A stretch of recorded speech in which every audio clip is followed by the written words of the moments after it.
Mesdames, messieurs, j'espère que vous allez tous très bien. On se retrouve aujourd'hui pour un nouveau focus. Il faut en effet que l'on parle de Spider-Man, de l'homme araignée. Vous êtes donc sur une émission 100% dédiée aux dernières news qui sont tombées autour de Peter Parker, de Spider-Man. On va parler évidemment de Spider-Man Brand New Day avec des infos trailers, avec des infos sur certains personnages. Et on reviendra sur la breaking news qui est tombée ce matin parce que oui, il semblerait qu'on ait du mouvement du côté de Spider-Man 4. Je parle de l'autre avec Tobey Maguire, pas forcément bien, mais on va parler de tout ça. N'hésitez pas, juste avant qu'on commence, le petit like, le partage et l'abonnement, vous le savez, ça fait toujours plaisir. On rush les 20 000 abonnés, et c'est parti les amis, je lance le générique.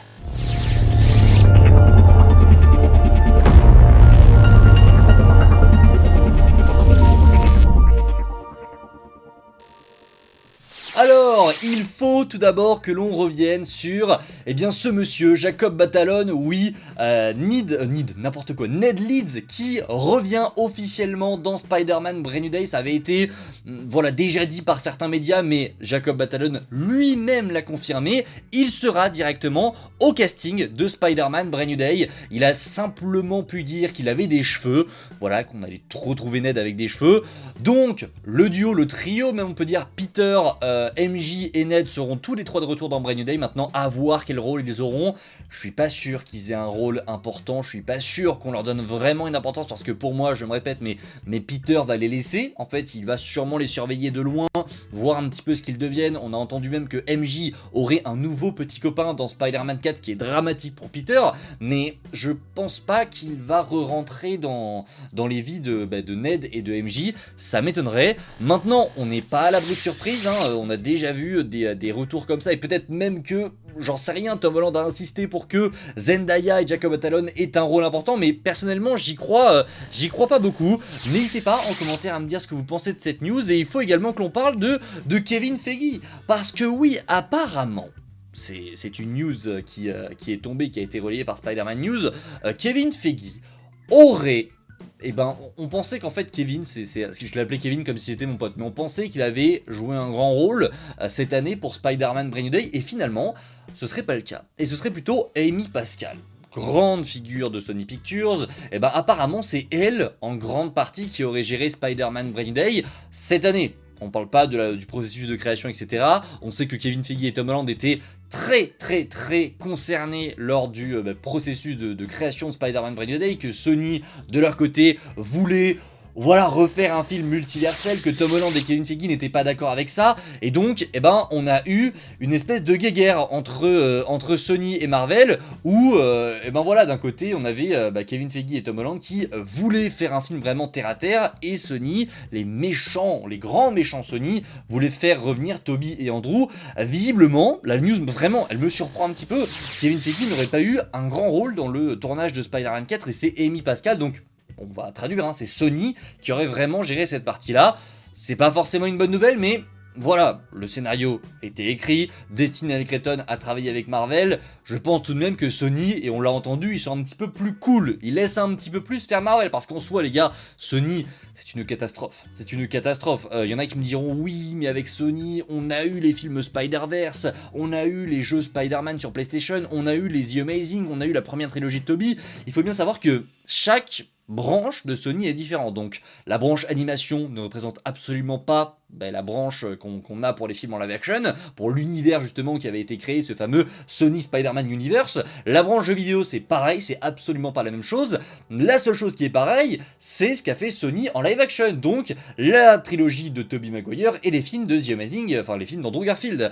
Et je suis désolé, même si on a eu de bons résultats, ça n'était pas très bien passé. Si on n'a plus d'Andrew Garfield, si on n'a plus de Tobey Maguire, c'est en grande partie à cause de Sony, à cause de toutes ces décisions, à cause du fait qu'ils avaient à l'époque bridé Sam Raimi, qu'ils l'avaient forcé à inclure certaines choses comme Venom en l'occurrence dans le troisième film. Sony, je vous le dis, ils sont à l'origine de beaucoup de choses. Alors pour la trilogie de Tom Holland avec John Watts, je ne dis pas qu'ils sont complètement fautifs, ça n'est absolument pas mon propos, mais il faut bien avouer que quand Marvel fait des choses avec Spider-Man, en général, je dis bien en général, c'est quand même beaucoup mieux. Et on a quand même une base qui est plus solide qu'avec Sony. Après, c'est peut-être simplement mon avis, hein, les amis, n'hésitez pas en commentaire à me dire ce que vous pensez, mais moi, c'est comme ça que je vois un petit peu les choses. Mais en tout cas, news intéressante et news qui me surprend un petit peu. On va passer à celle-ci, et celle-ci elle a importance pour Spider-Man selon moi. En effet, alors Disney sera présent au CinemaCon le 16 avril, mais la news qui nous intéresse là-dedans, c'est que le CinemaCon est de retour et que Sony sera également présent. J'arrête pas de me tromper avec mes doigts, c'est compliqué, hein. Je me fais encore à OBS, mais en gros, Sony sera présent lors de ce panel, lors du CinemaCon. Donc, je m'adresse à tous les fans, à tous ceux qui attendent le trailer de Spider-Man Brand New Day. Alors d'ici là, on aura quand même eu un teaser trailer, je vous rassure. Le trailer de Spider-Man 4, il devrait sortir dans les prochains jours. La semaine prochaine, celle d'après, celle d'encore après, j'en sais rien, mais ça arrive. Croyez-moi, ça va arriver. Et le vrai trailer, parce que là on parle d'un teaser, hein, Marvel il divise toujours ça en teaser, trailer et trailer final. Là on va avoir un teaser en février, et le deuxième trailer en général ils le sortent 2 mois après. Donc on est en avril, soit fin avril, début mai, et le CinemaCon pourrait être une bonne occasion, je trouve, de balancer un nouveau trailer. Alors est-ce que ce sera directement au CinemaCon, est-ce que ce sera quelques jours avant, quelques jours après, j'en sais rien, mais retenez cette date quand même, parce qu'elle pourrait nous indiquer que quelque chose, un petit trailer sera dévoilé à ce moment-là. Et là on parle d'un vrai trailer, pas d'un teaser qu'on va nous montrer dans quelques jours, qui va nous montrer les bases de Spider-Man 4. En général le trailer il va envoyer du très très lourd. Bon, il faut qu'on revienne les amis sur la news qui est tombée ce matin, qui fait pas forcément plaisir, après des années et des années et des années d'espérance, de mouvements de fans complètement dingues. On se disait peut-être que ça va se faire. Le scénariste de The Batman était même chaud, Matt Tomlin, pour produire, pour écrire ce Spider-Man 4,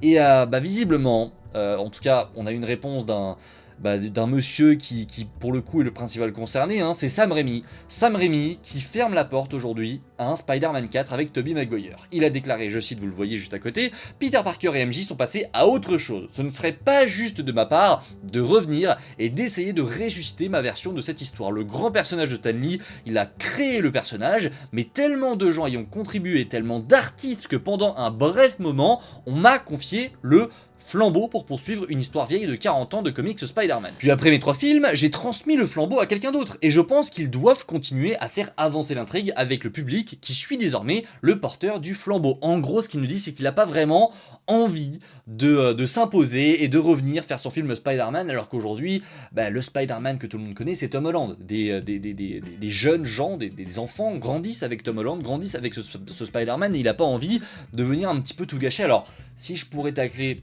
2 secondes, hein. DC Studios, DC Comics, les gars, c'est exactement ce qu'ils sont en train de faire avec Batman. Alors, ça n'a aucun rapport pour le coup, parce que c'est pas un Batman du passé qui revient pour faire un film qu'on n'avait pas eu il y a 10 ans, il y a 20 ans, mais pour le coup, on est dans cette situation où les gens vont être un petit peu perdus, parce que d'un côté on a le Batman de James Gunn, celui qui va arriver, et on a The Batman, le film de Matt Reeves, la trilogie de Matt Reeves avec Robert Pattinson. Ici je comprends ce que nous dit Sam Raimi, en gros il n'a pas envie de s'imposer parce que forcément, déjà ça pourrait créer des incompréhensions au niveau des fans, parce que certains ne comprendraient pas pourquoi Tobey revient, mais en plus de ça, je pense que de son côté, Sam Raimi est passé à autre chose. Même si il l'a déjà dit, il a envie de faire des films de super-héros, il a même récemment déclaré que... il y a un journaliste qui lui a posé la question, pourquoi est-ce que vous ne faites pas plus de films de super-héros? Et Sam Raimi il a répondu, parce que Marvel me rappelle pas.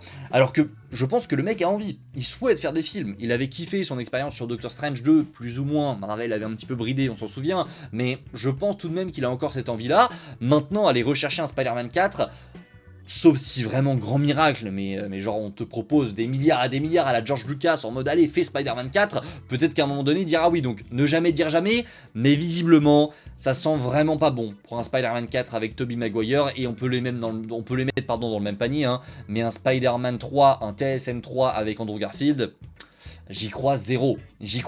En fait, ce mouvement-là, j'en avais déjà parlé il y a quelques années, mais il était hyper cool parce qu'on sortait de l'effet de la hype No Way Home et on s'était dit, ok, on peut relancer quelque chose. On peut relancer une hype, ça peut vraiment être génial. Mais là, c'est trop tard. C'est trop tard, en fait, parce qu'on est déjà reparti avec Tom Holland. On va probablement revoir Tobey et Andrew, c'est même sûr, dans les prochains films Avengers. Si tu voulais faire quelque chose de Tobey et Andrew, c'était juste après, en mode, allez, après No Way Home, on te relance un film indé où en one shot, tu peux aller voir. Là, la conclusion de Tobey Maguire, la conclusion de The Amazing Spider-Man 3, parce que Sony, dans tous les cas, n'avait plus d'univers, et en vrai j'y ai cru. Quand on a vu que le SSU se cassait la gueule, je me suis dit pourquoi pas, peut-être que Sony va repartir à faire des films un petit peu indépendants, qui n'ont pas vraiment de connexion entre eux, et à ce moment-là, peut-être qu'on pourrait aller chercher un Spider-Man 4 et un The Amazing Spider-Man 3. Mais la vérité derrière tout ça, c'est que... Ah les gars, c'est beaucoup trop loin, encore plus pour Tobey, pour qu'on puisse espérer avoir ce film un jour. Je sais pas si c'est une bonne, une mauvaise nouvelle, honnêtement.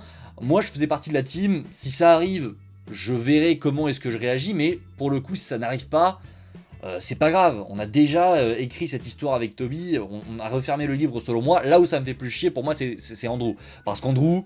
il a pas eu son troisième film, il a jamais eu son troisième film. Mine de rien, Tobey, il a sa conclusion, il a sa trilogie, et c'est significatif. Là où Andrew, lui, non, il ne l'a pas. Il a cette fin ouverte dans le deuxième film qui t'amène vers un troisième projet qui n'a jamais vu le jour. Donc, Andrew, j'en sais rien, même si encore une fois, Andrew, on n'a jamais entendu quoi que ce soit autour de Mark Webb, autour de Sony, autour de Marvel. Il y a eu ce mouvement, ce hashtag qui s'est lancé, mais pour le coup, on n'a jamais eu de déclaration de Sam Raimi. Pour le coup, vraiment, ce Spider-Man 4 avec Tobey Maguire, j'en ai bien plus entendu parler. Et c'est assez dingue. Bref, voilà les amis, n'hésitez pas en commentaire à me dire ce que vous pensez de tout ça. C'est la fin, visiblement, de ce rêve qu'on avait d'avoir un Spider-Man 4 avec Tobey. Je vous dis à la prochaine, n'hésitez pas en commentaire, je vous le dis, à me donner votre avis parce que ça m'intéresse. D'ici là, prenez soin de vous, c'est toujours le plus important. Ciao tout le monde.